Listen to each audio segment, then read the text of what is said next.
Hi everyone. Today we'll discuss about the removal of judges in Supreme Court. मतलब supreme court में जजेस को कैसे रिमूव किया जाता है.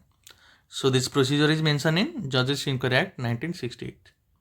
So the first point is the removal motion must be signed by at least 100 member of the Lok Sabha or 50 member of the Rajya Sabha and submitted to the speaker. मतलब first you have to initiate a motion that is to be supported by at least 100 member in the Lok Sabha or 50 member of the Rajya Sabha. And after that the speaker और chairman में admit और refuse the motion. मतलब वो speaker के ऊपर depend करता है कि वो चाहे तो एडमिट भी कर सकते हैं और रिफ्यूज़ भी कर सकते हैं. If admitted then three member committee will be form to investigate the charges.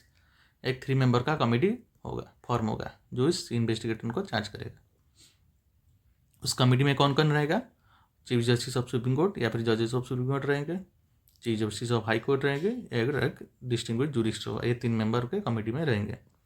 And if the committee find the जजेस guilty then the motion is taken up for the further consideration by the concern house of the parliament. Then further procedure होगा. Further procedure में क्या होगा? Each house must then pass the motion by special majority. Special majority मतलब majority of the total membership and 2/3 of the member present and voting. मतलब total house का 50% and 2/3 of the member present and voting. And उस दिन जितने लोग होंगे उनका 2/3 चाहिए. And after that if the both house pass the motion the artist is present to the president requesting for the removal. मतलब जो स्पेशल मेजोरिटी है वो 2 हाउस में पास होना चाहिए, मतलब लोकसभा और राज्यसभा में.